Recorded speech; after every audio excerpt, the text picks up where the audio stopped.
നമ്മളിത് മേടിച്ചൊന്ന് മാത്രമേ ഉള്ളൂ. അപ്പോൾ നമുക്ക് പൊട്ടിയാം.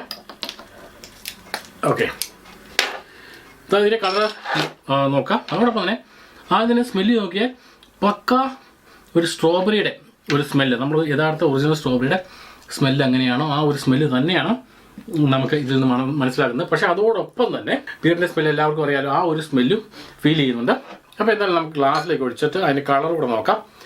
ഗ്ലാസ്സിലേക്ക് ഒഴിക്കുമ്പോൾ നമുക്ക് ഒരു കാര്യം 100% മനസ്സിലാക്കുന്നുണ്ട്, ഇത് സ്ട്രോബെറിയുടെ അതേ കളറോട് കൂടി തന്നെയാണ് വരുന്നത്. റെഡിഷ് കളറ് നമുക്കിവിടെ കാണാം. ഓക്കെ, അതായത് തനി സ്ട്രോബെറിയുടെ ഒരു ജ്യൂസ് എന്ന് നമുക്ക് തോന്നുന്ന തരത്തിലുള്ള നല്ല കിടലിനായിട്ടുള്ള ഒരു കളറാണിത്. നിങ്ങൾക്ക് കണ്ടാൽ തന്നെ അറിയാം. നല്ല പഴുത്ത ഒരു സ്ട്രോബെറിയുടെ കളറായിട്ട് തന്നെ ഫീൽ ചെയ്യുന്നുണ്ട്. അപ്പോൾ നമുക്കിതൊന്ന് ട്രൈ ചെയ്ത് നോക്കാം. എന്തായാലും ഞാൻ നേരത്തെ പറഞ്ഞ സ്മെൽ